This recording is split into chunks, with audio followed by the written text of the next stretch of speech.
ورحمة الله وبركاته. الحمد لله نحمده ونستعينه ونستغفره ونؤمن به ونتوكل عليه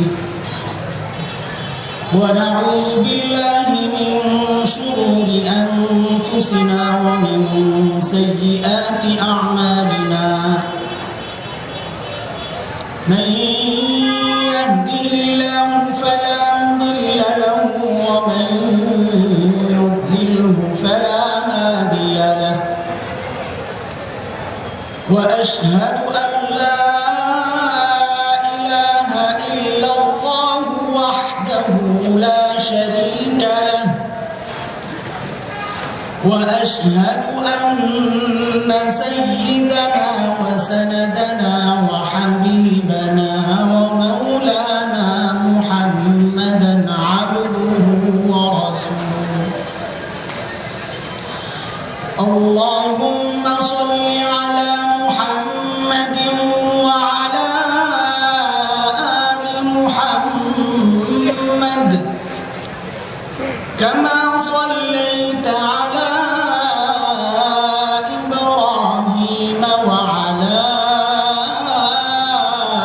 آل إبراهيم إنك حميد مجيد. اللهم بارك على محمد وعلى آل محمد كما باركت على إبراهيم وعلى آل إبراهيم إنك حميد مجيد. أما بعد فأعوذ بالله من الشيطان الرجيم. بسم الله الرحمن الرحيم. واضرب لهم مثل الحياة الدنيا كماء أنزلناه من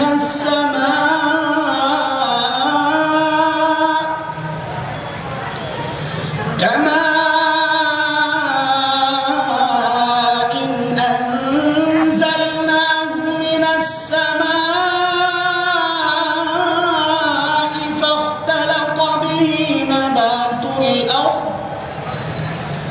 فاختلط به نبات الأرض فأصبح هشيما تذروه الرياح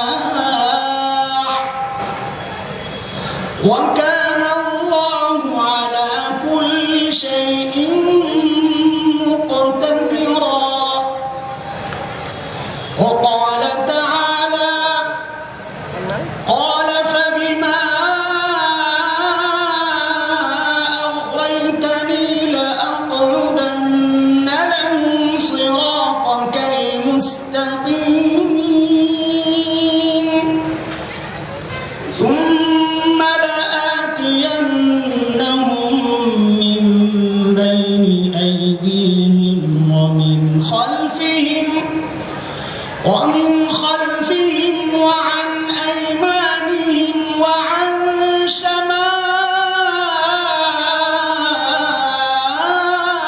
شمائلهم ولا تجد أكثرهم شاكرين.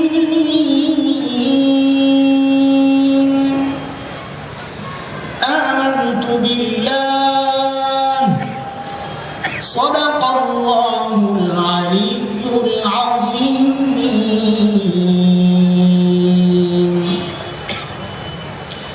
আজকের এই মুবারক মাহফিলের সম্মানিত সভাপতি তরুণ আলিমী দ্বীন হযরতুল আল্লাহ শেখ তসলিম ভাই, উপস্থিত উলামায়ে কিরাম, তালিবান ইজাম, মুরব্বিয়ান ইজাম, সুধী সমাজ, পর্দার আড়ালের মা ও বোন, এই মুবারক মাহফিলে আমাদের সাথে সম্পৃক্ত থাকার জন্যে আপনাদেরকে আমরা মুবারকবাদ জানাই। সাথে রব্বুল আলামিনের শুকরিয়া আদায় করি, যিনি হাজারো ফিতনা ফাসাদ সত্ত্বেও লাখো কোটি মানুষ বিভ্রান্ত ওই মানুষের মধ্য থেকে বাছাই করে জান্নাতের এই বাগানে বসার তৌফিক এনায়েত করেছেন। সেই মহান রব্বে করিমের দরবারে কালিমাতুশ শুকর আদায় করি, বলি আলহামদুলিল্লাহ। প্যারে হাজিরিন, সূরা কাহফ, সূরা আরাফ, এই দুই সূরা থেকে কিছু আয়াত কারীমা আমি তেলাওয়াত করেছি। রব্বে করিম যদি অনুগ্রহ করেন এই আয়াতগুলো সম্পর্কে আরও কিছু আয়াত সংযুক্ত করব, সেই সম্পর্কে কিছু কথা বলার ইচ্ছা রাখি। দোয়া চাই রব্বে করিম যেন যতক্ষণ থাকি হেদায়েতের কথাগুলো জবান থেকে বের করে। প্যারে হাজিরিন, আমরা সবাই জান্নাতে যেতে চাই ইনশাআল্লাহ তাআলা, কারণ জান্নাতই আমাদের আসল ঠিকানা। দুনিয়ায় আমরা এসেছি শুধুমাত্র এই জান্নাত কেনার জন্য। কিসের জন্য? এত আস্তে কেন? আমাদের ভাই তাসলিম ভাই বারবার বলছিলেন, আওয়াজ এত আস্তে কেন? মুসলমানের হুঙ্কার শুনলেই তো বাতিল পালিয়ে যায়। তা আওয়াজ এত ছোট হলে বুঝবো ঘুমাচ্ছেন। জান্নাতে যেতে চাই কিনা? ইনশাআল্লাহ, আলহামদুলিল্লাহ। রব্বুল আলামিন আমাদেরকে ওই জান্নাত কেনার জন্য এই দুনিয়ায় পাঠিয়েছেন। তো দুনিয়ায় আসার মাকসাদ কি? জান্নাত কিনবো, তারপর আপন ঠিকানা জান্নাতে চলে যাবো ইনশাআল্লাহ। সুবহানাল্লাহ।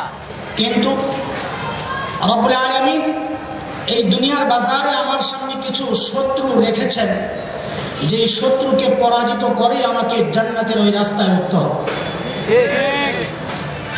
ওই শত্রুগুলো আমাদের বড়রা কোরআন এবং হাদিস থেকে বাছাই করে ওই শত্রুগুলো আমাদের সামনে ক্লিয়ার করেছেন, আমাদের উপরে হেসান করেছেন। এটা আমরা এখন সহজে আমাদের শত্রু নির্ধারণ করতে পারি।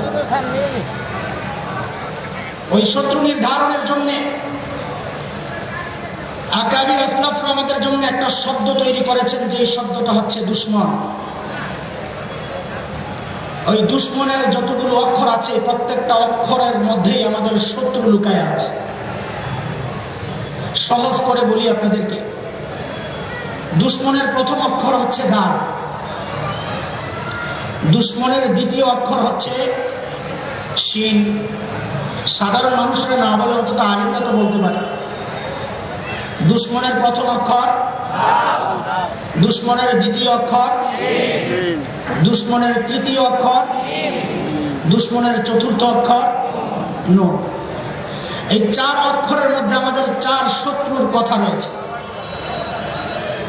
দুশমনের প্রথম অক্ষর দাল, দাল মানে হচ্ছে দুনিয়া। দুনিয়া হচ্ছে আমাদের বড় দুশমন, বড় শত্রু।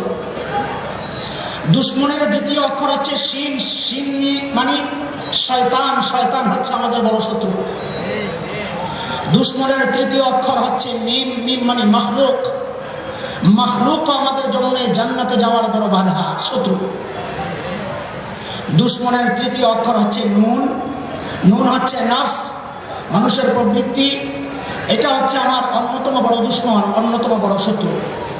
তো এই দুশমনের মধ্যেই আমার জন্যে যে শত্রুগুলো রব্বুল আলামিন রেখেছেন, সবগুলো শত্রু এই একটা শব্দের মধ্যেই বড়রা নিয়ে এসছেন, আমাদের জন্য সহজ করে দিয়েছেন। এখন আর আমরা আশা করি ভুলবো না। যা ওই দুশমন শব্দ যতদিন মনে থাকবে, এটাও মনে থাকবে যে এই শব্দের মধ্যেই আমার ওই চার শত্রুর কথা রয়ে গেছে। আল্লাহ যদি তৌফিক দেন, সময়ও কম, গুরুত্বপূর্ণ বক্তারা তো আছেন ইনশাআল্লাহ তাআলা, তাদের কথা শুনবেন। যতটুকু সম্ভব এই অল্প সময়ের মধ্যে এই চার শত্রু সম্পর্কে কিছু কথা বলবো ইনশাআল্লাহ। প্রথম শত্রু দাল, দাল মানে দুনিয়া। দুনিয়া হচ্ছে আমাদের প্রথম শত্রু। দুনিয়া সম্পর্কে রব্বুল আলামিনের একটা আয়াত আমি তিলাওয়াত করেছি, আর একটা হাদিসও আপনাদেরকে শোনাবো। আল্লাহ তাআলা দুনিয়া সম্পর্কে কি বলছেন, দুনিয়াকে রব্বুল আলামিন কার সাথে উদাহরণ দিয়েছেন।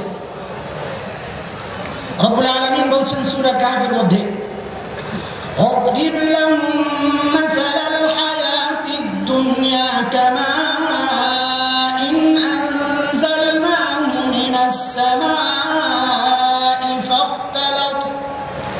فاختلط به نبات الأرض فأصبح هشيما تذروه الرياح وكان الله على كل شيء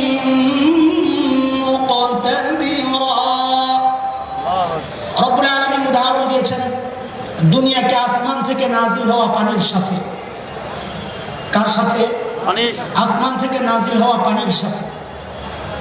পানির সাথে উদাহরণ দেওয়ার ব্যাখ্যা মুহাদ্দিস মুফাসসিরিনে কেরাম দিয়েছেন বড় চমৎকার, অনেক ব্যাখ্যা দিয়েছেন, তার মধ্যে সংক্ষেপে দুই একটা বলছি। মুফাসসিরিনে কেরাম বলেন, যেহেতু আসমান থেকে যে পানি নাজিল হয়, ওই পানির ধর্ম হচ্ছে ওই পানি এক জায়গায় স্থির থাকে না, আজকে এখানে তো কালকে ওখানে। ঠিক একই চরিত্র দুনিয়া। এই দুনিয়া স্থায়ী কোনো বিষয় নয়, আজকে তোমার হাতে কালকে আরেকজনের হাতে। সেটা অনেক সময় লেনদি হয়, 10 বছর 15 বছর 50 বছর একজনের হাতে থাকে, কিন্তু সেটা স্থায়ী না। এক সময় সেটা অন্যের হাতে চলেই যায়, এটা নিশ্চিত। এই হচ্ছে এক কারণ। আরেক কারণ যেটা মাওলানা রুমি রহমতুল্লাহ আলাইহি চমৎকার বলেছেন, যে রব্বুল আলামিন দুনিয়াকে পানির সাথে তুলনা করার কারণ হচ্ছে যে দেখো, তোমার জীবনটা, তোমার লাইফটা, তোমার হায়াতটা ধরো একটা নৌকা। ওই নৌকা দুনিয়ার উপর দিয়ে চলছে, পানির উপর দিয়ে চলছে। ওই পানি কতক্ষণ পর্যন্ত তোমার কাজে আসবে? যতক্ষণ পর্যন্ত পানি নৌকার নিচে থাকবে। যখনই ওই পানিকে তুমি নৌকা ফুটো করে নৌকার ভিতরে ঢুকিয়ে দিবা, তখনই নৌকা ডুবে তুমি মারা যাবা। ঠিক দুনিয়াকে যতক্ষণ পর্যন্ত তোমার কলবের সামনে যে পকেট, ওই পকেটে রাখবা, ততক্ষণ পর্যন্ত সেটা তোমার কাজে আসবে।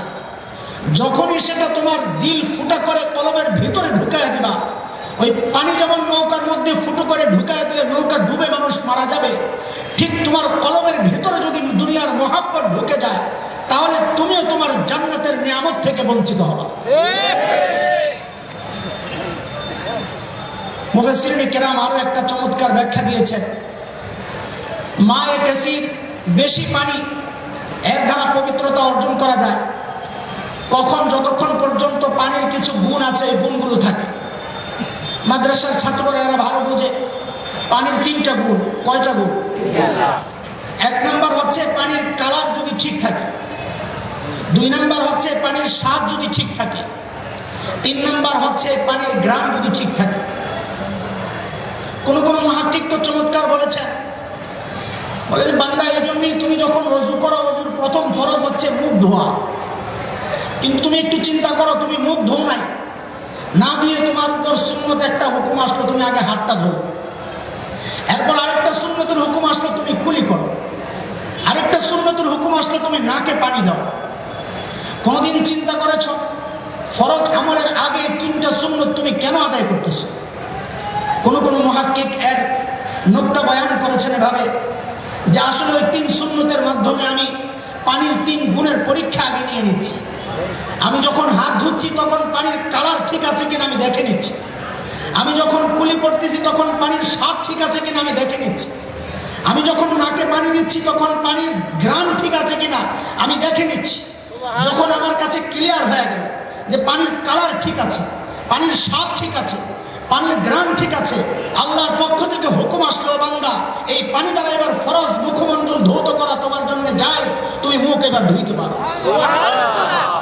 ঠিক দুনিয়ার অবস্থায় নয়, দুনিয়ারও কালার আছে, দুনিয়ারও স্বাদ আছে, দুনিয়ারও ঘ্রাণ আছে। যখন দুনিয়ার মধ্যে হালাল মাল থাকবে, হালাল থাকবে, তার কালার, তার স্বাদ, তার ঘ্রাণ সব ঠিক আছে।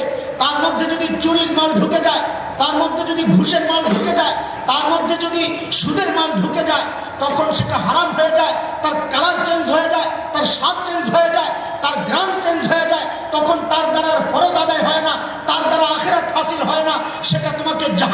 যাবে। এই হচ্ছে উদাহরণ। রাসূল কারীম সাল্লাল্লাহু আলাইহি ওয়াসাল্লাম একটা হাদিস বলেছেন দুনিয়া সম্পর্কে, আমাদের শত্রুর পরিচয় দিচ্ছি আমি। রাসূল বলেছেন আদ-দুনিয়া জিফা তালিবুহা কিলাব, দুনিয়া হচ্ছে মৃত জন্তু আর তার ভোক্তা হচ্ছে কুকুর। দুনিয়া হচ্ছে মৃত জন্তুর মতো আর তার ভোক্তা তাকে তালাশ করে কুকুর। কিন্তু আশ্চর্যের কথা, রাসূল কারীম সাল্লাল্লাহু আলাইহি ওয়াসাল্লাম কোন ফালতু কথা বললে ওয়ালা না, ঠিক আছে কিনা? কারণ তিনি যা বলেন কোত্থেকে আসে? আসমান থেকে আছে। রব্বুল আলামিন সেই স্বীকৃতি দিয়েছেন, ওমা ইয়ানতিকু আনিল হাওয়া ইন হুয়া ইল্লা ওয়াহয়ুন ইউহা আল্লামাহু শাদীদুল কুওয়া। বলেছেন কিনা রব্বুল আলামিন? আল্লাহ রাসূল নিজ থেকে কিচ্ছু বলেন না। রাসূল যে দুনিয়াকে তুলনা করলেন মৃত জন্তুর সাথে আর ভোক্তা বানাইলেন কুকুরকে, অথচ আমরা দেখি মৃত জন্তু কাকে খায়? মৃত জন্তু শকুনে খায়, মৃত জন্তু শিয়াল খায়, আরো বহু জীব জন্তু খায়, কিন্তু রাসূল শুধু কুত্তার কথা কেন বললেন? আসলে রাসূল উম্মতকে বোঝানোর উদ্দেশ্য, আমার উম্মত তোমার দুনিয়া মৃত জন্তুর মতো তখনই নাপাক নিকৃষ্ট হয়ে যাবে যখন তোমার মধ্যে কুকুরের স্বভাব চলে আসবে। এখন কুকুরের স্বভাব কি এটা বুঝতে হবে। আমরা খেয়াল করলে দেখব মৃত জন্তু যখন মৃত অবস্থায় পড়ে থাকে, সেটা যদি শকুন হয় শকুন ওই জন্তুকে খেতে আসবে না, সেটা যদি কাক হয় কাক ওই জন্তুকে খেতে আসবে না, সেটা যদি শিয়াল হয় শিয়াল ওই জন্তুকে খেতে আসবে না, কিন্তু সেটা যদি কুকুর হয় কুকুর কিন্তু ওই জন্তুকে ছাড়বে না। আল্লাহ রাসূল বলতেছেন, মানুষ তোমার মধ্যে যদি ওই স্বভাব আসে, আপন ভাইয়ের সম্পদ তুমি কুক্ষিগত করো, আপন বোনের সম্পদ তুমি ছিনতাই করে নিয়ে যাও, ডাকাতি করে নিয়ে যাও, আমি এটাকে ডাকাতিই বলি। বাবার সম্পদ যখন বোনকে দাও না, এটা ডাকাতি করা, এটা ছিনতাই করা, তুমি সেটা কুক্ষিগত করেছ, তুমি সেটা আত্মসাৎ করেছ। রাসূল বলছেন তুমি যদি এমন কাজটা করো, আপন ভাইয়ের সম্পদ যদি তুমি খেয়ে ফেলো, তাহলে তোমার ওই দুনিয়া হয়ে যাবে মৃত জন্তুর মতো নিকৃষ্ট, তুমিও হয়ে যাবা কুকুরের মতো নিকৃষ্ট প্রাণী, ঠিক আছে কিনা বলো? রাসূলের উদাহরণের আরো চমৎকার কারণ আছে। কুকুরের একটা স্বভাব আছে, তার চেয়ে বড় জন্তু 10 গুণ বড়, কিন্তু সে একা একা বসে বসে খাবে, যখন দেখবে আরেকটা কুকুর আসে দেয় ধাওয়া, ঠিক কিনা? কিন্তু কাক, তাদের মধ্যে এত একতা, মাশাআল্লাহ, একটা কাকরে মেরে ঝুলায় রেখেন, দেখেন 1000 কাক জমা হয়ে যায়। শিয়াল সে একা খায় না, তার বন্ধু বান্ধব ডাকে। শকুন একা খায় না, তার বন্ধু বান্ধব ডাকে। কুকুর এমন এক প্রাণী, সে ওই জন্তুকে দীর্ঘ 1 মাস ব্যাপী সেটা খেতে পারবে না, কিন্তু তারপরেও সে অন্য কাউকে আসতে দেবে না। রাসূল বলছেন, ও মানুষ ও আমার উম্মত, তোমার মধ্যে যদি এই স্বভাব চলে আসে যে ওই সম্পদ একা ভোগ করা তোমার পক্ষে সম্ভব নয়, 1000 কোটি টাকা তুমি বিদেশে চালান করে কার জন্য, লক্ষ লক্ষ কোটি কোটি ডলার তুমি সুইস ব্যাংকে জমা করো কার জন্য, কালকেই তো তুমি ফুটুস হয়ে যাবা, তোমার জীবন শেষ হয়ে যাবে, ওই সম্পদ কার জন্য জমা করলা? যদি তুমি তোমার ভাইকে বঞ্চিত করো, ওই সম্পদ জমা করো, তাহলে মনে রেখো তোমার মধ্যে কুকুরের স্বভাব চলে আসছে, তুমি ওই নিকৃষ্ট প্রাণী কুকুরের মতো, ঠিক আছে কিনা? এই এক কারণ। আরো এক কারণ মুহাদ্দিসরা বলেছেন, শকুন কখনো মৃত জন্তু রাতে খায় না, দিনে খায়। কখন খায়? দিনে খায়। শিয়াল কখনো দিনে গুহা থেকে বের হয় না, রাতে খায়। কাক দিনে খায়, রাতে খায় না। কুকুর এমন এক প্রাণী, সারা দিন খাবে, সারা রাত বসে বসে পাহারা দিবে, কেউ যেন না আসতে পারে, ঠিক আছে কিনা? রাসূল বলছেন, ও আমার উম্মত, তোমার মধ্যে যদি এই স্বভাব চলে আসে যে শুধু তোমার দিন নাই রাত নাই, 24 ঘন্টা শুধু দুনিয়ার পেছনে ছুটো, সারাদিন দুনিয়ার পেছনে ছুটো, বাসায় আসো, নামাজে দাঁড়াও, 3 রাকাত ইমাম সাহেব পড়ছে, ইমাম সাহেবের মনে নাই, তুমি বলো হুজুর আপনি 3 রাকাত পড়ছেন, আমার মনে আছে। বলে আরে সুবহানাল্লাহ, এত মনোযোগ তোমার কোত্থেকে আসলো? বলে হুজুর আমি নামাজে দাঁড়িয়ে, মনোযোগ তো আর নামাজে থাকে না, দোকান আমার 4টা, 3 দোকানের হিসাব করছি আমি, 4 নম্বর দোকানের হিসাব এখনো করতে পারি নাই, এই জন্য আমি বুঝে গেছি আপনি আজকে নামাজ 3 রাকাত পড়ছেন, ঠিক আছে কিনা? এইরকম পাবলিক আছে কিনা? নামাজ নাই, রোজা নাই, সারাক্ষণ তার দিলের মধ্যে, তার মাথার মধ্যে তার ব্যবসা, তার প্রতিষ্ঠান, তার চাকরি, তার কামাই সব খালি এটাই ঘুরে।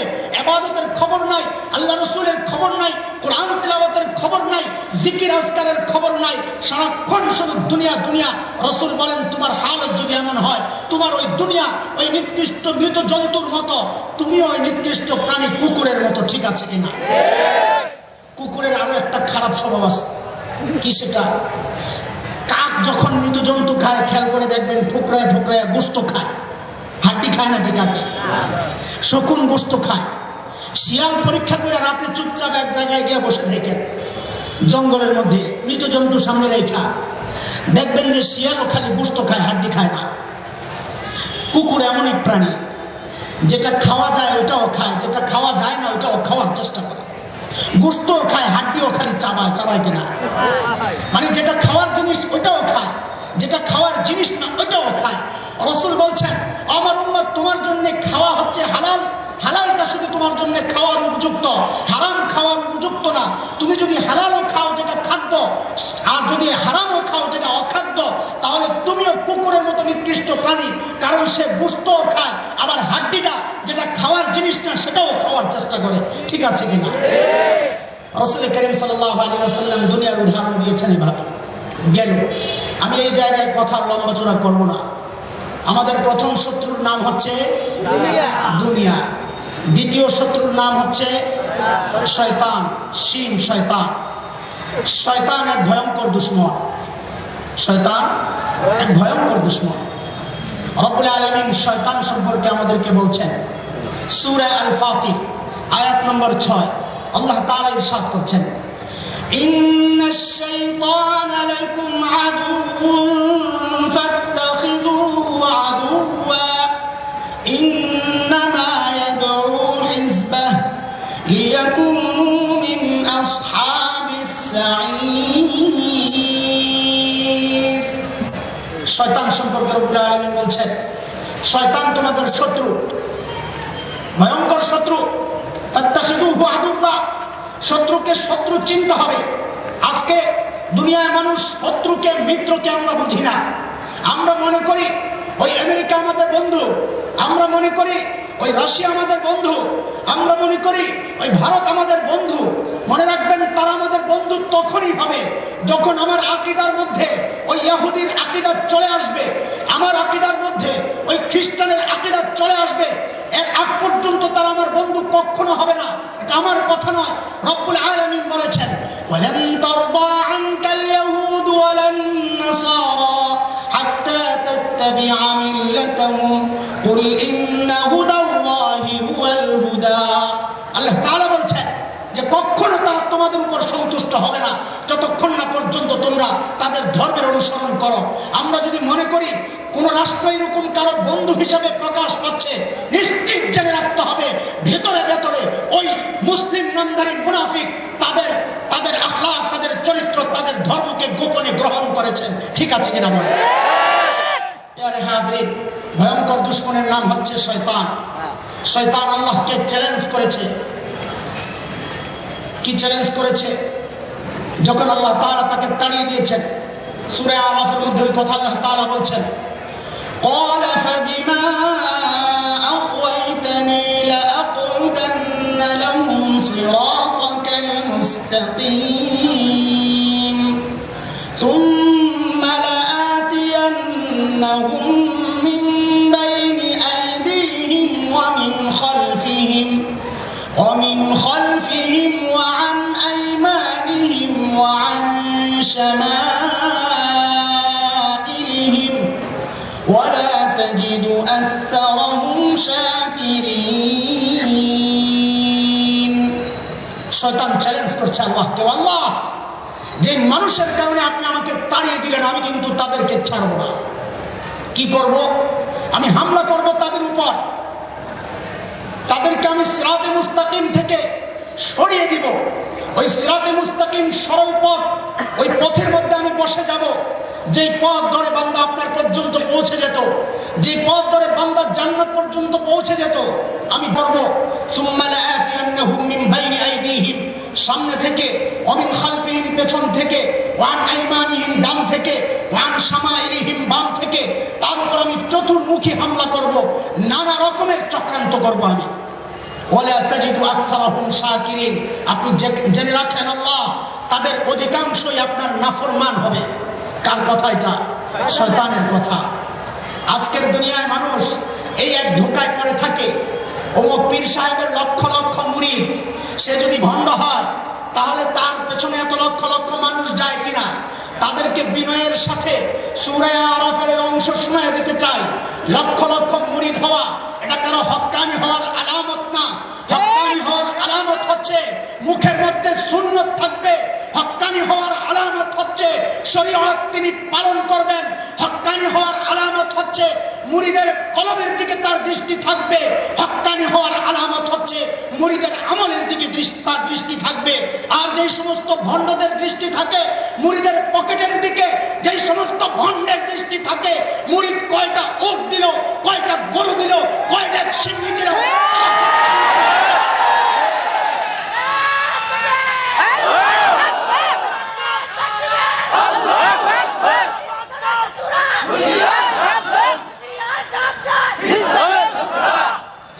বাংলাদেশ এক ভয়ঙ্কর সময় পার করছে। শয়তানের চ্যালেঞ্জ এটা, আমি চতুর্মুখী হামলা করব। আমার হামলার ধরন একরকম হবে না, নানা রকমের ধরনে আমি আক্রমণ করব। যেমনটা আমরা দেখেছি হযরত আদম আলাইহিস সালাতু ওয়াস সালাম, হাওয়া আলাইহিস সালাতু ওয়াস সালামকে যখন শয়তান ধোঁকা দিয়েছে, একটার পর একটা, একটার পর একটা একরকম হামলা সে করে নাই। কোরআনে কারিমে আল্লাহ তাআলা ইরশাদ করছেন, فوسوس لهما الشيطان ليبدي لهما ما وري عنهما من سوآتهما وقال ما نهاكما ربكما عن هذه الشجرة إلا أن تكونا ملكين أو تكونا من الخالدين وقاسمهما إني لكما لمن الناصحين। শয়তান এসে কি বলল? মা নাহাকুমা রাব্বুকুমা আন হাযিহিশ শাজারা। উলামায়ে কেরাম ভালো বুঝবেন বিষয়টা। শয়তান এসে বলল মা নাহাকুমা রাব্বুকুমা আন হাযিহিশ শাজারা, আল্লাহ তাআলা আপনাদেরকে এই নির্দিষ্ট গাছের ফল খাইতে মানা করে নাই, মানা করেছে এই নির্দিষ্ট গাছের ফল। আর শাজারা মারিফা, নির্দিষ্ট গাছ, এই নির্দিষ্ট গাছের ফল খাইতে নিষেধ করছেন। এইরকম আরো যত গাছ আছে ওই গাছ থেকে ফল খাইতে তো নিষেধ করেন নাই, কাজেই আপনি অন্য জায়গায় অন্য গাছের থেকেও ফল খাইতে পারেন। প্যারে হাজরিন, ফাঁকে একটা কথা বলে নেই, আল্লাহর কালামের, আল্লাহর এই কথার সর্বপ্রথম ব্যাখ্যা দিয়েছে শয়তান। কাজে আল্লাহর কালামের ব্যাখ্যা শয়তান দেয়, এটা আমরা প্রমাণ পেলাম। কোরআন সুন্নাহর ব্যাখ্যা দিলেই তা শোনা যাবে না। কোরআন সুন্নাহর ব্যাখ্যা তারাই দিবে যারা শরীয়ত জানে, কোরআন শিখেছে, হাদিস শিখেছে, যার তার তাফসীর গ্রহণ করা যাবে না। ঠিক আছে কিনা? কারণ কোরআনের তাফসীর সর্বপ্রথম কে করলো? আল্লাহর কালামের তাফসীর কে করলো? শয়তান করতেছে। বলে এই নির্দিষ্ট গাছ না, এই নির্দিষ্ট গাছ নিষেধ, অন্য গাছ না। হযরত আদম এই ধোঁকায় পড়েন নাই, মা এটা এই সিস্টেমে আর ধোঁকা দেওয়া যাবে না। এবার কি করলো? পরবর্তী স্টেপে গেছে। কি সেটা? ইল্লা আন তাকুনা মালাকাইন, আল্লাহ তাআলা আপনাকে নিষেধ করেছেন এই ফল খাইতে, কারণ আপনারা ফেরেশতা হয়ে যাইবেন, এটা আল্লাহ তাআলা চান না। কি ধোঁকা দিছে? আদমকে বলে যে আপনি ফেরেশতা হয়ে যাইবেন এই ফল খাইলে, আল্লাহ এটা চায় না। উলামায়ে কেরাম খেয়াল করে শুনেন, শয়তানের ওই ধোঁকা এখন চালু আছে কিনা একটু খেয়াল করতে হবে।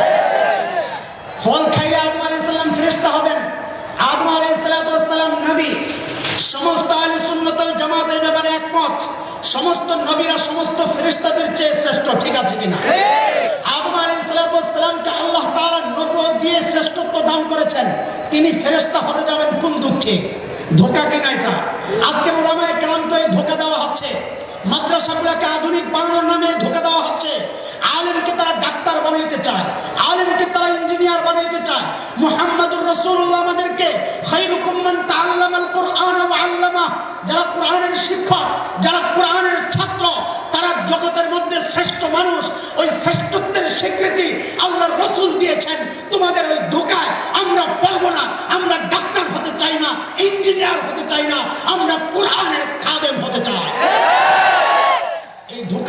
নয়, এই ধোঁকা সেই আদম থেকে শুরু, সেই জান্নাত থেকে শুরু গেছে। এটা শয়তান দেখে এটাও কাজ হয় না, এরপর দিছে তারপরেরটা, আও তাকুনা মিনাল খালিদিন। হুজুর এই ফল খাইলে তো জান্নাতে স্থায়ীভাবে থাকার ব্যবস্থা হয়ে যাবে। আল্লাহ তাআলা ওইটা চান না। আল্লাহ চায় আপনি দুনিয়ায় চলে যান। এটা আরেকটা ধোঁকা। কারণ রব্বুল আলামিন আদম আলাইহিস সালাতু ওয়াস সালামকে সৃষ্টি করছেন জান্নাতে থাকার জন্য না দুনিয়ায় আসার জন্য। কোরআন কি বলছে? কোরআন বলছে ওয়াইয ক্বালা রাব্বুকা লিল মালাইকাতি ইন্নী জাইলুন ফিল আরদি খলিফা। আমি খলিফা কোথায় পাঠাবো? দুনিয়ায় পাঠাবো। তো আদম তো দুনিয়ায় আসবেন, জান্নাতে স্থায়ীভাবে তিনি কেন থাকবেন? শয়তান আরেকটা ধোঁকা দিচ্ছে, কাজ হয় না। এই সব ধোঁকা দিয়া যখন দেখছে কাজ হয় না, তখন লাস্ট ধোঁকা দিছে কি? ওয়াকাসামাহুমা ইন্নী লাকুমা লামিনান নাসিহিন। কসম খাইলো যে আমি তো আপনাদের হিতাকাঙ্ক্ষী। শয়তান কি কসম খাইছে? আমি আপনাদের বন্ধু। ওই বন্ধু বলে এখন মুশরিকরা আমাদের বন্ধু হতে চায়, ঠিক আছে কিনা? আমেরিকা বন্ধু হতে চায়, ভারত বন্ধু হতে চায়। আমরা জানি তোমাদের ওই বন্ধুত্বের মধ্যে কি বিষ মিশানো আছে, এটা আমাদের জানা আছে। আদম ধোঁকা খায় নাই, আল্লাহর ফয়সালা ছিল এরকম, সেই জন্য তিনি ফল খেয়েছেন।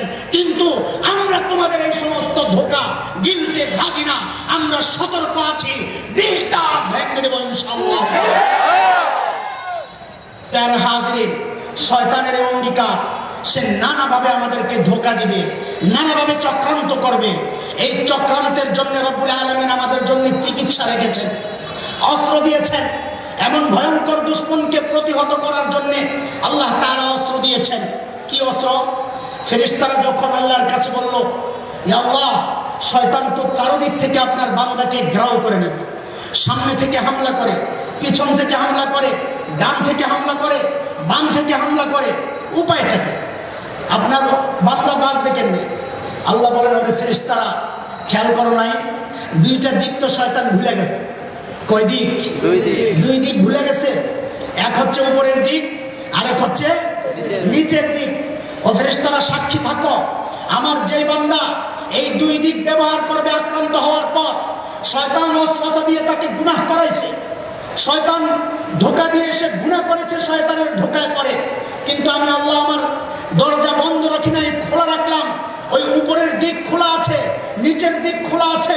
বান্দা হাজার অপরাধ করুক, রাসূল বলেছেন সেই আসমান সমান অপরাধ যদি করে, সেই সাগরের ফেনা পরিমাণ অপরাধ যদি করে, বান্দার ওই দুই দিক খোলা আছে, উপরের দিক নিচের দিক।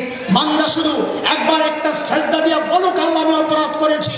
বান্দা শুধু একবার উপরের দিকে তাকায় বলুক, রব্বানা যালামনা।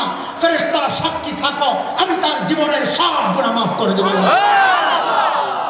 শয়তান যখন দেখলো রে সর্বনাশ, বান্দা তো অস্ত্র পাইয়া গেছে, এইবার শয়তান চিন্তা করলো, না, ভিন্ন কোনো রাস্তা ব্যবহার করতে হবে। শয়তান, আমি বলেছি শুরুতে, এক রাস্তায় সে বেশিক্ষণ থাকে না, নানা রকমের ফোন দিয়ে আঁকে। ওই যে চোরের মতো এক চোর এক চাচার বাড়িতে চুরি করতে গেছে। চুরি করে শিক্ষা, চুরি করে যখন ভাগা শুরু করছে, চাচার চার পেয়ে গেছে, দৌড়ে ধরছে পিছন থেকে। চোর চালাক মানুষ, আর নড়াচড়া করে না, চুপচাপ দাঁড়ায় চেহারার দিকে তাকায় রয়েছে। চাচা বলে, কি আমার দিকে তাকায় রয়েছিস কে?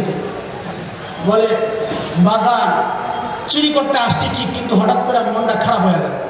কি হয়েছে তোর? বলে, আপনার চেহারার দিকে তাকায় আমার বাবার কথা মনে পড়ছে, ঠিক আপনার চেহারাটা আমার বাবার মতো। চাচা তো বুড়া মানুষ, সরল মানুষ, আহা, একটু নরম হয়েছে। বলে, লাভ নাই, আমি কিন্তু তোরা ছাড়ুন না। বলে, না, ছাইলেন না, আপনাকে ছাড়তে বলি না, বরং আমাকে আপনি শাস্তি দেন। আমার বাবার বয়সী একজন মানুষের ঘরে আমি চুরি করতে আসছি, আমাকে আপনি পুলিশে দেন। বলে, ঠিক আছে, চল পুলিশে চল। একটু হাইটা বলে, একটু দাঁড়ান, কি হয়েছে তো? বলে, ওই যে ধাওয়া দিয়েছেন আপনি, চাদরটা তো ঘরে পড়ে গেছে না, এই শীতের মধ্যে পুলিশে হাজতে দাঁড় করে রাখবে, একটু চাদরটা নিয়ে আসে, আপনি দাঁড়ান। চাচা নরম মানুষ, বলে, যা চাদরটা নিয়ে। চাদর আনতে গেছে চোর, সারা রাত চলে গেছে চোর, তো আর চাদর নিয়ে চাচার কাছে আসে। চাচা তো সকালবেলা বলে, দেখছো আমার কত বড় ধোঁকা দিল, ঠিক আছে বাদ। কদিন পর চোর তো আবার আসছে। চাচা এবারও টের পাইছে আমার ঘরে চোরা আসছে। যায়া ধরছে জড়াইয়ার উঠানের মধ্যে। এইবার আর বাবার মতো লাগে আর কার মতো লাগে বইলা তুমি ছাড়া পাইবে না। এখন কান্না শুরু করছে, চাচা মাফ করে দিয়েন, মাফ করে দিয়েন, আমার অভ্যাসটা ছাড়তে পারলাম না। ওই সময় আপনারা দাঁড় করে চলে গেলাম, কারণ পুলিশের কাছে গেলে পুলিশ আপনারা অনেক জেরা করবে, আপনি অনেক মুসিবতে পড়বেন। এই জন্য আমি থানা পর্যন্ত যাই নাই, চুরি না করে আমি বাড়িতে চলে গেছি। তো আজকে আবার আশ্বস্ত কি করবো, অভ্যাস ছাড়তে পারি না। বলে চল আজকে পুলিশের কাছে চল। হ্যাঁ আজকে তো যাবো, আজকে আর ধোকা দিব না। আমি দাঁড়াইলাম আজকে, চলে একটু হাইটা বলে একটু দাঁড়ান চাচা। কি আবার কি হলো? তো বলে জুতাটা ফালাইছি ঘরে।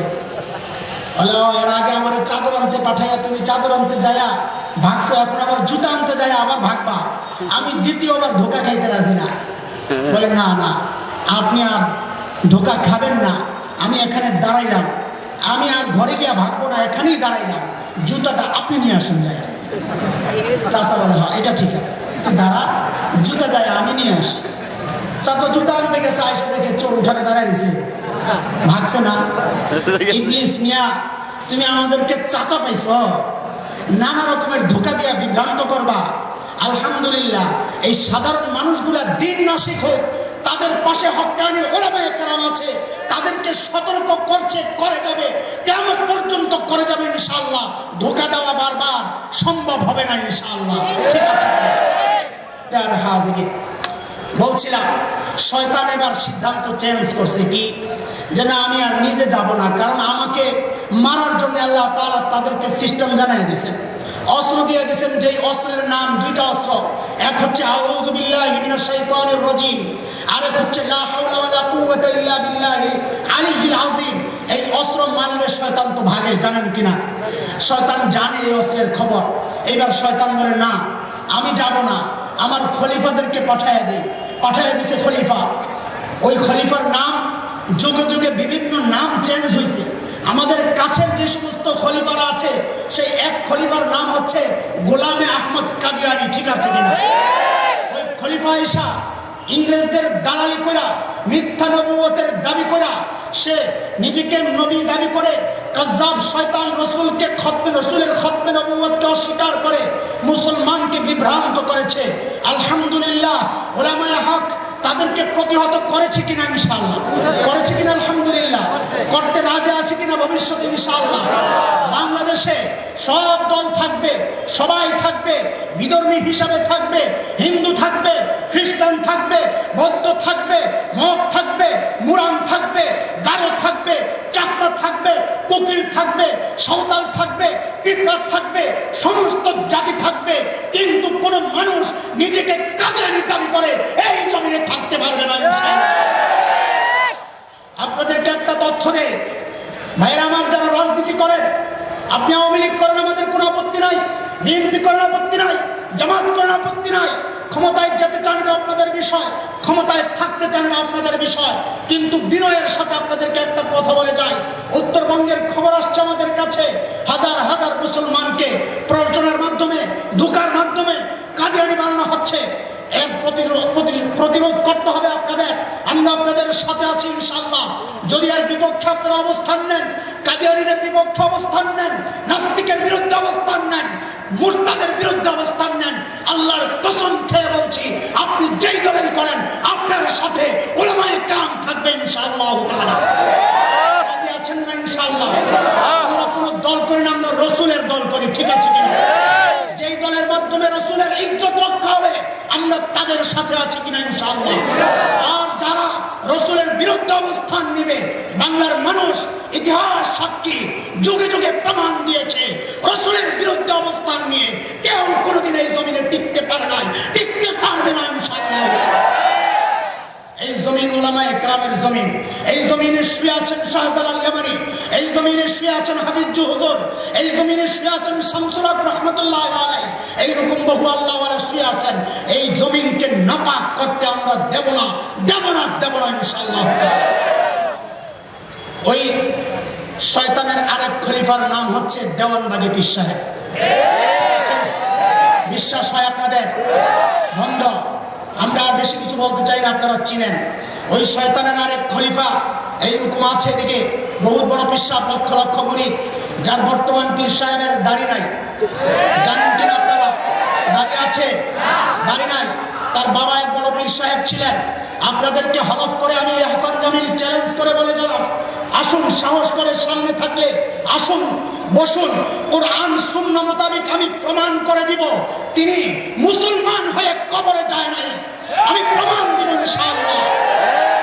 কারণ আমরা ইতিহাস জানি, আমরা জানি তাদের জীবনী সম্পর্কে। তিনি সামর্থ্য থাকা সত্ত্বেও হজ করেন নাই। আপনারা জানেন কিনা? জানেন আপনারা? রাসূল বলেছেন, মাল্লাম ইয়ামনাহু হাজাতুন যাহিরা আও সুলতানুন জাইর আও মারাযুন হাবিস ফালাম ইয়াহুজ্জ ফালইয়ামুত ইনশাআ ইয়াহুদিয়া আও নাসরানিয়া আও কামা ক্বালা আলাইহিস সালাতু ওয়াস সালাম। মুহাম্মদুর রাসূলুল্লাহ বলেছেন, যে ব্যক্তির তিনটা বাধা ছিল না। কয় বাধা? তিন বাধা। এক নাম্বার হচ্ছে তার বাহ্যিক কোনো সমস্যা ছিল না, টাকা পয়সার ব্যাপার থাকে, অনেক ব্যাপার সেপার থাকে, এইরকম কোনো সমস্যা ছিল না। অসুস্থতা ছিল না, কোনো জালিম বাদশা তাকে বাধা দেয় নাই।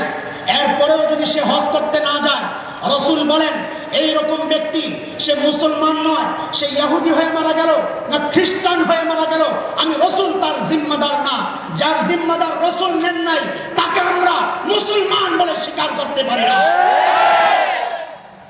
শয়তান দাড়ি রাখে কিনা? যদি শয়তানের দাড়ি উঠতো রাখতো কিনা বলে? কথা বলেন। শয়তানের যদি দাড়ি উঠতো, শয়তান দাড়ি রাখতো? রাখতো না। কেন? রাসূল দাড়ি রাখছেন। রাসূলের মতো শয়তান নিজের মুখটাকে বানাবে?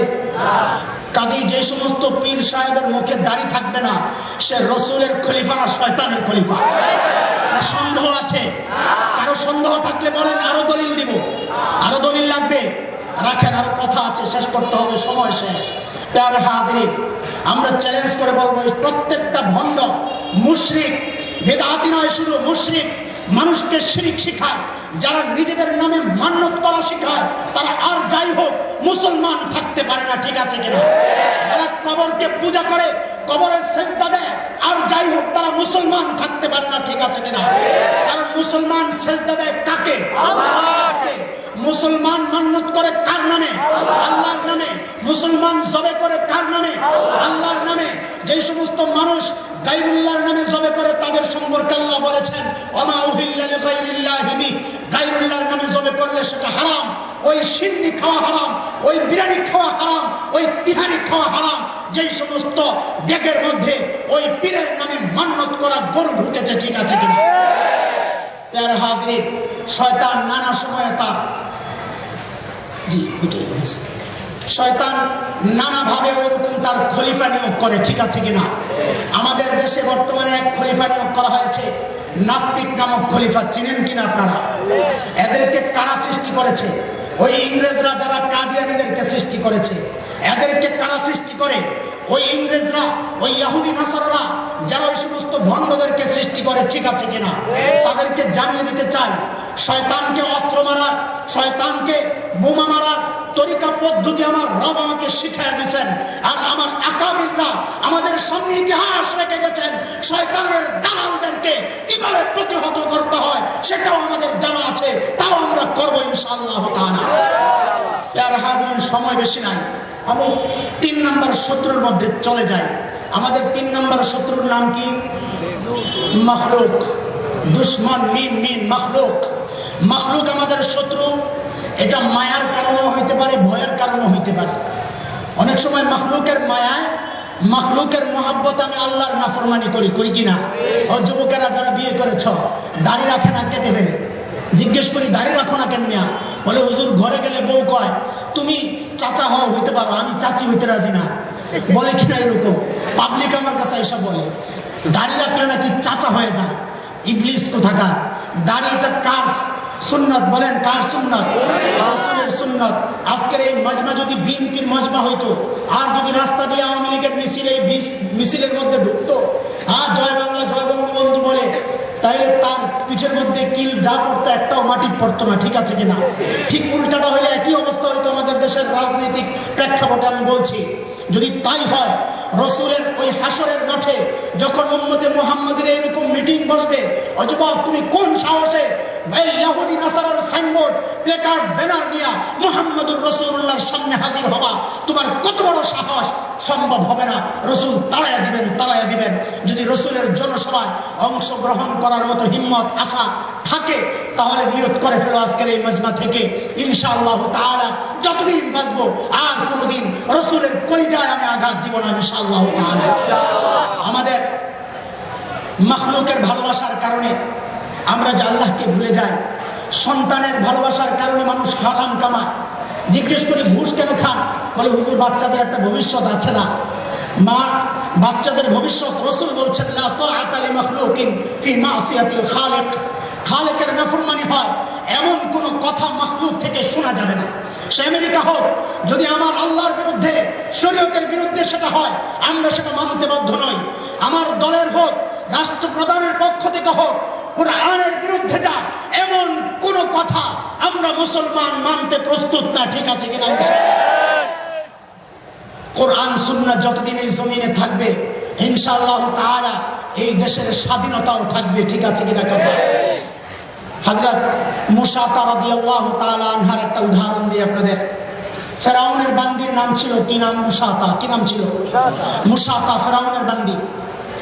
গোপনে মুসলমান হয়ে গেছে। মুসা আলাইহিস সালামের রবের উপর ঈমান আনছে। একদিন ফেরাউনের মেয়ের মাথা আসলাইতেছে, হঠাৎ করে হাত থেকে চিমনিটা পড়ে গেছে। ওঠানোর সময় মুখ থেকে অনিচ্ছা সত্ত্বেও আল্লাহর নাম বের হয়ে গেছে। এটা তো ইমানদারের আলামত।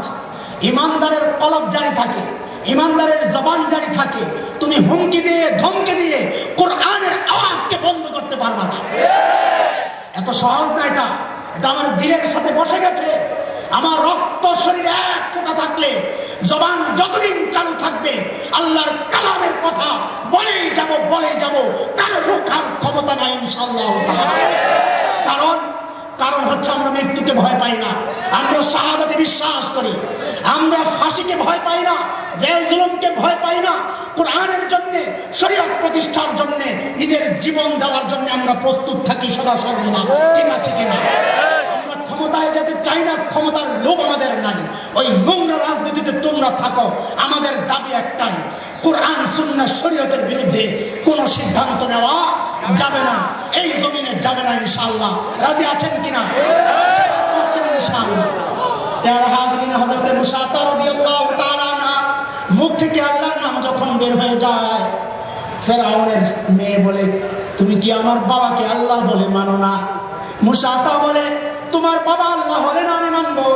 আমার আল্লাহ তো যিনি আসমান জমিনের রব, খালিকুস সামাওয়াতি ওয়াল আরদ, যিনি তোমার বাবা ফেরাউনের রব, গোটা জাহানের রব, তিনি আমার রব, তাকে আমি আল্লাহ বলে মেনেছি। আল্লাহু আকবার। ফেরাউনের মেয়ে বলে আরে সর্বনাশ, ঘরের মধ্যে এরকম দুশ্মন যায় বাবাকে বলছে বাবা কাজ তো শাস্তি কি, আপনার ঘরের মানুষই তো আপনাকে মানে না। বলে সর্বনাশ, তারা ধরে নেওয়া হয়েছে রাজপ্রাসাদে। হাজার হাজার মানুষের সামনে তাকে শাস্তি দেওয়া হবে। হাতের মধ্যে ইতিহাস, তারিখের মধ্যে পাওয়া যায়, হাতের মধ্যে লোহা লাগানো হয়েছে, পায়ের মধ্যে লোহা লাগানো হয়েছে, তাকে শাস্তি দেওয়া হবে, হত্যা করা হবে। হঠাৎ একজন মানুষ দরবারে আয়েশা বলল যে মুসা তার একটা ছোট্ট বাচ্চা আছে। হ্যাঁ, আপনাদের চাওয়া শেষ হইলে আমি বলবো, চাই নেন যতক্ষণ চাওয়া না, চাওয়া শেষ করে। আল্লাহ ওয়ালার চেহারার দিকে চাইবেন না তো কই চাইবেন? সামনে আসুন। আল্লাহু আকবার। একটা নারা লাগাও না হুজুরের আগে মতো। কোন সময় নারা লাগাইবো কিচ্ছুই না।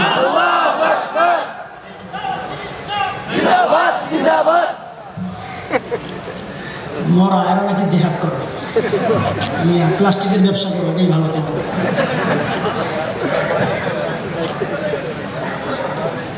হযরত মুসা রাদিয়াল্লাহু তাআলা আনহাকে যখন কাকে বলে কালিমার মুহাব্বত কাকে বলে, আল্লাহর মুহাব্বত কাকে বলে, মুসা তার সামনে বাচ্চা হাজির। মুসা তাকে বলা হচ্ছে যদি ফেরাউনকে রব না মানো এই বাচ্চাকে হত্যা করা হবে। মুসা তার চোখ থেকে পানি ঝরতেছে, আল্লাহর কাছে দোয়া করতেছে, রব্বানা লা তুযিগ কুলুবানা বা'দা ইয হাদাইতানা ওয়া হাব লানা মিন লাদুনকা রাহমাহ ইন্নাকা আনতাল ওয়াহ্হাব। আল্লাহ, কালিমা পড়েছি, আল্লাহ তোমাকে যেন না ভুলে যাই মাওলা। চোখ থেকে পানি ঝরতেছে আর এই কথা বলতেছে।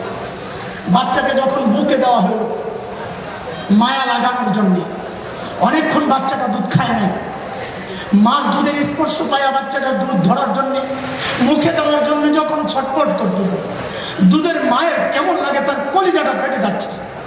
কিন্তু তিনি তো মুসা থা, তিনি তো কালিমা পড়েছেন।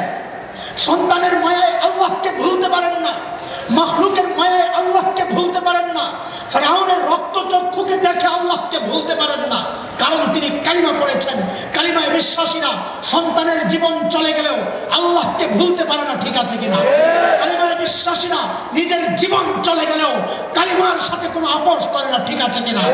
কালিমাকে এই জমিনে প্রতিষ্ঠিত করার জন্যে, কোরআনকে জমিনে প্রতিষ্ঠিত করার জন্যে নিজের জীবনকে তারা উৎসর্গ করে, ইতিহাস সাক্ষী এটা। তাই হাজিরিন, মুসা তা এরকম বলছে, ফিরআউন বারবার বুকের মধ্যে বাচ্চাকে দেয় আর নেয়। অবশেষে বাচ্চাটাকে হত্যা করা হলো।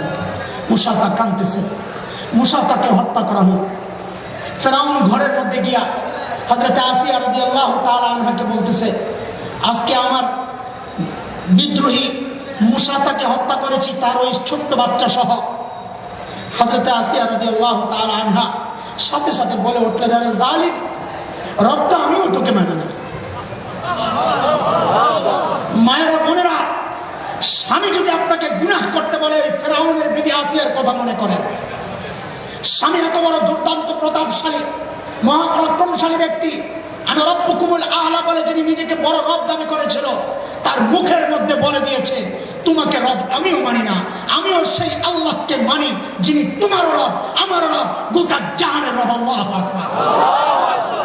ফিরআউন বলে, আরে ঠিক করে বলো, অনেক মহব্বত করতো আসিয়াকে, কারণ তিনি তখন ফার্স্ট লেডি ছিলেন, মিশরের সবচেয়ে সুন্দরী ছিলেন। তাকে দরবারে আনা হইল। যত বেশি সম্মানী, তাকে অল্প বললেই তার ইজ্জত যায়। এই জন্যে মুসা আসিয়া রাদিয়াল্লাহু তাআলা আনহাকে পুরো দরবারের সামনে উলঙ্গ করা হলো, নাউযুবিল্লাহ মিন যালিক। তাকেও ওইরকম মুসা তার মতো হাতের মধ্যে লোহা লাগানো হইল, পায়ের মধ্যে লোহা লাগানো হইল। একজন আয়েশা বলতেছে যে না, এইভাবে হত্যা করলে চলবে না, তার মুখটাকে ওই রাজপ্রাসাদের দিকে কইরা দেন, যেন রাজপ্রাসাদের ওই নাজ ও নিয়ামত দেখে ওই ভোগ বিলাসিতার কথা যেন মনে পড়ে তার, এর লোভে হয়তো সে আবারও ফিরে আসতে পারে, আবারও আপনাকে রব বলে স্বীকার করতে পারে। মুখটা দেওয়া হয়েছে রাজপ্রাসাদের দিকে। ওই রাজপ্রাসাদের দিকে তাকায়া আল্লাহর বান্দি আসিয়া আল্লাহর দিকে মুখ করে করে বলতেছেন, মাওলা গো, এই রাজপ্রাসাদ থেকে আমি বঞ্চিত হয়েছি, কিন্তু আমি আশাহত হই নাই। তিনি দোয়া করতে থাকলেন।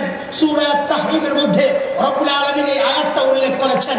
তিনি বলছিলেন, রব্বি বিনিলি ইনদাকা বাইতান ফিল জান্নাহ ওয়া নাজ্জিনি মিন ফিরআউনা ওয়া আমালিহি ওয়া নাজ্জিনি মিনাল কওমিজ যালিমিন।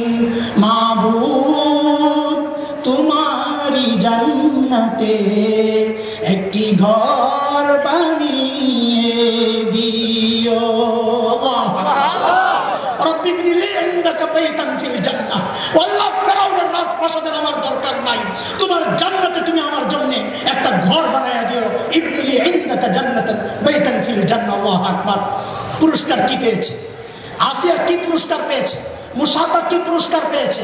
হযরত রাসূল করিম সাল্লাল্লাহু আলাইহি ওয়াসাল্লাম মিরাজে যাওয়ার সময় যখন বাইতুল মুকাদ্দাসে যাচ্ছিলেন, রাস্তার মধ্যে হঠাৎ জিবরাইল আমিনকে দাঁড় করিয়েছেন। জিবরাইল, একটু দাঁড়াও, কি এক ঘ্রাণ আমি পাচ্ছি, সুঘ্রাণ। কিসের ঘ্রাণ এটা জিবরাইল? হযরত জিবরাইল বলেন, ইয়া রাসূলুল্লাহ, আল্লাহর এক বান্দি ফিরআউনের ঘরে কাজ করতো, কাজের মেয়ে। তাকে আল্লাহকে রব মানার কারণে নির্মমভাবে ফিরআউন নির্যাতন করে হত্যা করেছিল। ওই বান্দির কবর এই জায়গায়, তার কবর থেকে ওই সুগন্ধি বের হচ্ছে। আল্লাহ। আর আসিয়ার অবস্থা, রাসূল যখন হযরত খাদিজা রাদিয়াল্লাহু তাআলা আনহা যখন জীবন সায়ান্নে উপনীত, মৃত্যুর মুখে, রাসূল খাদিজার শিওরের পাশে বসে বসে বলতেছেন, খাদিজা, জান্নাতে গিয়ে আমার আরেক বিবি আছে, তাকে আমার সালামটা পৌঁছে দিও। আল্লাহু আকবার। খাদিজা বলতেছেন, ইয়া রাসূলুল্লাহ, আমি তো জানতাম আমি আপনার একমাত্র বিবি, আমার আগে আপনার কাউকে বিয়ে করেন না। ইয়া রাসূলুল্লাহ, ওই বিবি কোত্থেকে আসে?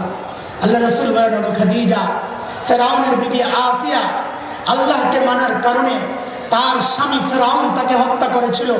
রব্বুল আলামিন তার ওই ইস্তেকামতের কারণে, ওই ঈমানের উপর মজবুতির কারণে, ওই কালিমার মুহাব্বতের কারণে জান্নাতে আমার বিবি হিসেবে কবুল করে নিয়েছেন।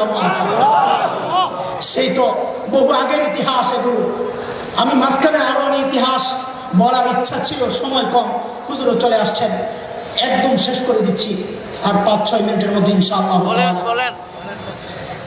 1857 ইতিহাস আপনাদের জানা আছে কিনা কিছুটা। মাখলুকের মোহাব্বত, সন্তানের মোহাব্বতের কারণে আল্লাহকে ভুলে না, এটা শুধু ওই আগের ইতিহাস না, আমাদের উলামায়ে কেরামও সেই দৃষ্টান্ত তারা রেখেছেন, ইতিহাস সাক্ষী সেটা। 1857 ইংরেজরা যখন এই দেশ দখল করতে আসে নানা রকম ছলচাতুরির মাধ্যমে, তখন তারা দেখলো সবাইকে বাগে আনা গেছে কিন্তু মুসলমানদেরকে বাগে আনা যায় না। তদন্ত কমিশন হইল, ঘটনাটা কি? কমিশন রিপোর্ট দিল 3টা কাজ যদি করেন তাহলে মুসলমানদেরকে বাগে আনা যাবে। 1 নম্বর কাজ হচ্ছে মুসলমানের সিনা থেকে কোরআনকে সরাইয়া দেন, মুসলমান বাগে চলে আসবে। 2 নম্বর কারণ হচ্ছে মুসলমানদের সন্তানদেরকে কোরআন শিক্ষা থেকে বঞ্চিত করেন, তখন দেখবেন মুসলমান বাগে চলে আসবে। 3 নম্বর রিপোর্টের 3 নম্বর সুপারিশ ছিল উলামায়ে কেরামকে হত্যা করেন, দেখবেন মুসলমান বাগে চলে আসছে। তখন ইংরেজরা সেই ফন্দি করে মুসলমানদেরকে যখন কচু কাটার মতো হত্যা করা শুরু করলো, ইতিহাস সাক্ষী, দিল্লি থেকে পেশোয়ার পর্যন্ত যে মহাসড়ক ছিল, জেটি সড়ক, ওই জেটি সড়কের হাজার হাজার মাইল এই সড়ক, যেটি সড়কের 2 পাশে যত গাছ ছিল এবং কোনো গাছ ছিল না যেখানে আলেমের লাশ ঝুলে নাই। আল্লাহু আকবার। উলামায়ে কেরামের রক্তের উপর দিয়ে স্বাধীনতা অর্জিত হয়েছে। আজকে আলেমদেরকে তোমরা জঙ্গি বলো, সন্ত্রাসী বলো, জেনে রাখো আলেমদের গায়ে যতদিন রক্ত থাকবে এদেশের স্বাধীনতা অক্ষুণ্ণ থাকবে। ঠিক আছে কিনা? তোমরা ক্ষমতার লোভে তোমরা থাকো, ইসলামের আলো, ইসলামের আলো, ইসলামের আলো, ঘরে ঘরে আলো, ইসলামের শত্রুরা হুঁশিয়ার সাবধান, হুঁশিয়ার সাবধান, ইসলামের শত্রুরা দিয়েছে রক্ত, রক্তের বন্যা, আরে দেখবে। প্রিয় হাজরিন, এই জায়গায় সরকার পক্ষের অনেক লোক আছেন, তাদের কাছে বিনয়ের সাথে আমি নিবেদন করব। বিরোধী দলীয় অনেক লোক আছেন, তাদের কাছে আমি বিনয়ের সাথে নিবেদন করব।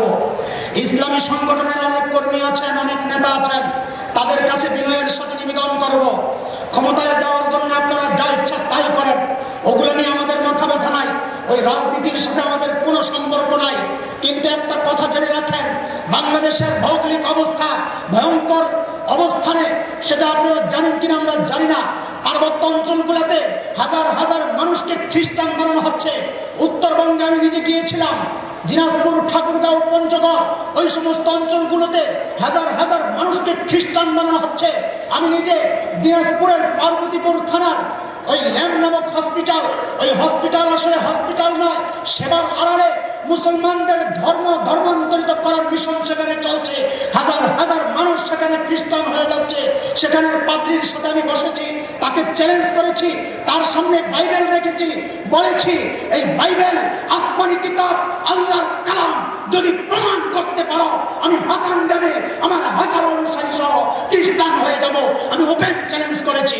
চ্যালেঞ্জ কবুল করতে তারা রাজি না, কারণ মিথ্যুকরা সত্যের সামনে আসার সাহস কোনদিন পায় নাই, কিয়ামত পর্যন্ত পাবে না ইনশাআল্লাহ।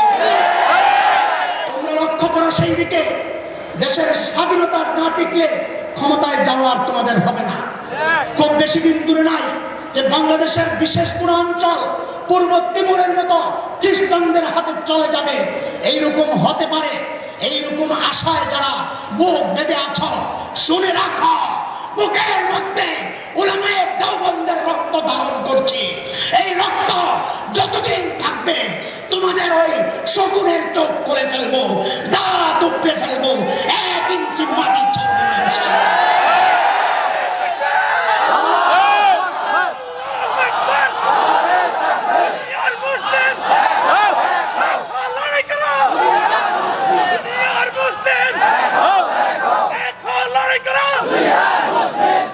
দেশের স্বাধীনতার জন্য রক্ত দেওয়ার অভ্যাস আমাদের আছে।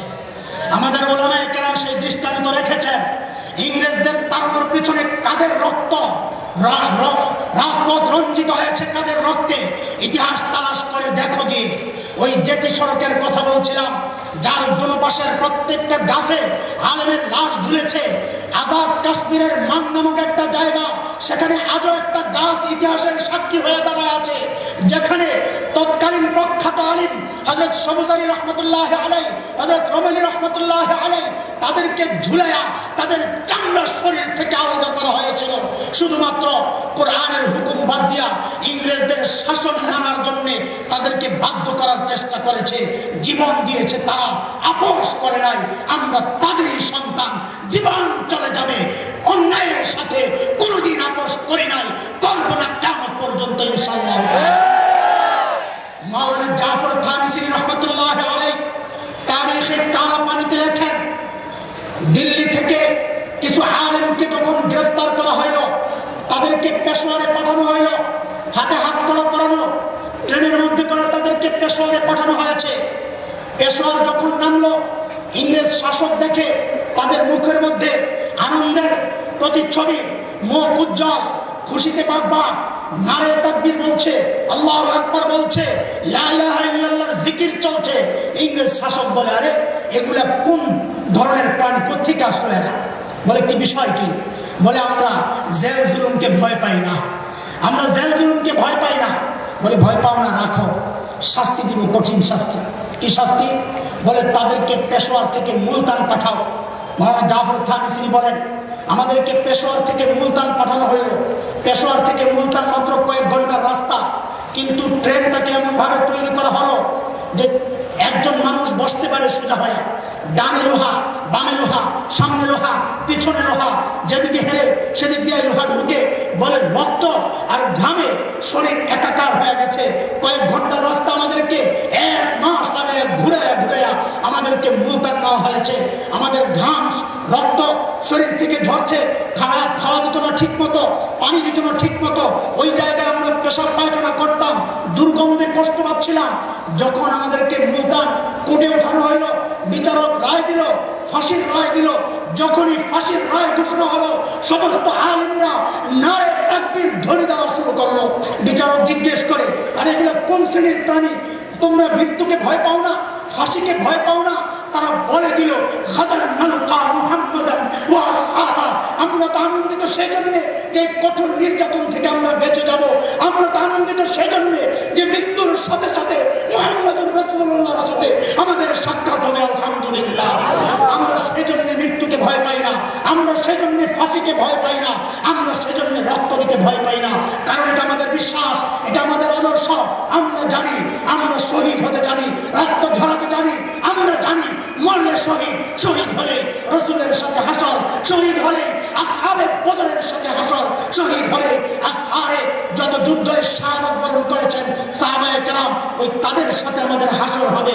আমরা রক্তকে ভয় পাই না, আমরা মৃত্যুকে ভয় পাই না। মাওলানা জাফর থানিসি বলেন, তখন মৃত্যুদণ্ড নাকচ করা হলো, মৃত্যুদণ্ড বাদ না। এদেরকে ফাঁসি দিলে এরা তো আনন্দ উদযাপনের সুযোগ পেয়ে যাবে, ফাঁসি দেওয়া যাবে না। কি করতে হবে? বলে, এদেরকে কালা পানি দ্বীপ সেখানে পাঠিয়ে দাও, নির্যাতনের স্টিম রুলার চালাও।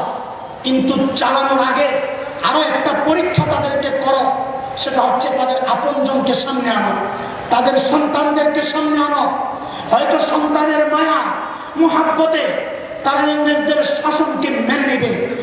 আমাদের আলোচনার লাইন ঠিক রাখতে হবে প্যারা হাজিরিন।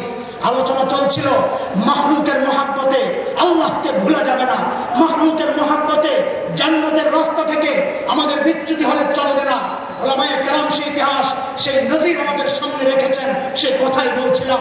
মাওলানা জাফর থানিসি বলেন, তারিখে কালাপানির লেখক, যে আমাদেরকে যখন জেলখানা থেকে বের করা হইল, মুলতানের জেলখানা থেকে, আমার আপনজন সামনে, ভাইরা সামনে, বিবি সামনে, কিন্তু সব কিছুর পরেও একটা দৃশ্য আমার কলিজাটা ফেটে যাচ্ছিল। আমার ছোট্ট একটা মাসুম বাচ্চা যে আমার দিকে তাকায় তাকায় চোখের পানি ফেলছিল। সে ইংরেজ বুঝে না, সে কোরআন বুঝে না, সে শরীয়ত বুঝে না, সে বুঝে বাবা, সে বুঝে বাবার বুক। কতদিন বাবার বুকে ঘুমায় নাই, ওই দুঃখে, ওই কষ্টে সে কান্না করছিল।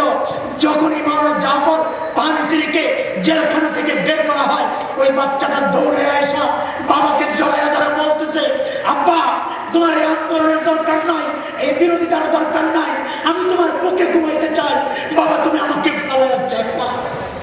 আল্লাহু আকবার। মাওলানা জাফর থানভী বলেন, আমি মাকে ইশারা দিলাম বাচ্চাটাকে কোলে তুলে নাও। মা তার বাচ্চাটাকে কোলে তুলে নিল। বাচ্চার উদ্দেশ্যে জাফর থানভী বলেন, বাবা জেনে রাখো, যদি আবার ফেরত আসি তোমার সাথে আমার আবার সাক্ষাৎ হবে, আর যদি শহীদ হয়ে যায় নিশ্চিন্তায় থাকো, কারণ কিয়ামতের মাঠে তোমাদের সাথে আমার হাউজে কাউসারের পরে আবারও সাক্ষাৎ হবে ইনশাআল্লাহ তাআলা। আমরা সেই জাতি আলহামদুলিল্লাহ, আমরা মৃত্যুকে ভয় পাই না। মাখলুকের মহব্বতের কারণে আল্লাহর নাফরমানি করতে শিখে নাই। আপনারা রাজি আছেন কিনা? ইনশাআল্লাহ তাদের সাথে থাকতে হবে, তাদের সাথে সঙ্গ দিতে হবে, মুহাব্বত করতে হবে। জেনে রাখেন, হক্কানি আলেমরা আপনাদের পয়সার পাগল না, হক্কানি আলেমরা সম্পদের পাগল না, হক্কানি আলেমরা ক্ষমতার পাগল না। আমরা চাই আপনারা পাক্কা মুমিন হয়ে যান। আমরা চাই শত্রুকে পরাজিত করে জান্নাতের রাস্তা, সিরাতে মুস্তাকিমের রাস্তায় চলে আসেন। একসাথে জান্নাতে যাব, একসাথে জান্নাতের সঙ্গী হব। রাজি আছি কিনা? ইনশাআল্লাহ।